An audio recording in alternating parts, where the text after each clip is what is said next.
సానబోయిన సత్యనారాయణ గారు చాలా వైరల్ అయిపోయారు ఈ 2-3 రోజుల్లోనే. వాళ్ళ తాత మనతో ఉన్నారు. తాత ఏంటి పరిస్థితి?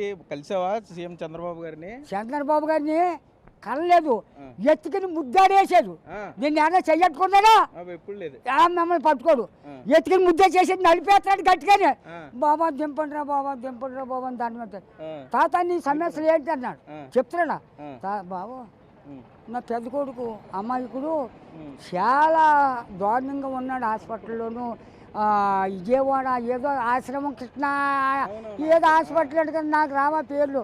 ఆ కొన్నాడంట బాబా, ఇప్పటికి 2,20,000 ఖర్చు పెట్టానా, ఇంకా నా దగ్గర కానా లేదు. మళ్ళా రేపు బుధవారం నాడు 15,000 ఎట్టుకుని 20,000 ఎట్టుకుని రమ్మను.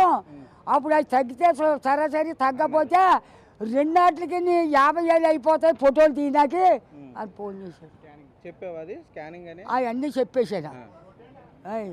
నువ్వు మాట్లాడుకో, అది ఏదో నేను చూసుకుంటాను ఇల్లు అన్నాడు హాస్పిటల్కి. చంద్రబాబు నాయుడు అల్లం నొప్పి ఎత్తికి నేను నలిపేసాడు కడుపు గిడుపుని యథార్థంగా. ఆ తేజీ ఆయన పదవిలోకి ఎప్పుడు వచ్చింది కానీ తల ముట్టుకోలేదంటే ఏమన్నా కాదు. మీరు ఎంత చెయ్యలేదా నాకు చుట్టమైనా యాన్ని ఎత్తుకున్నాడా, నలిపేశాడు బాబు, ఎత్తుకుని ముద్దాడేశాడు.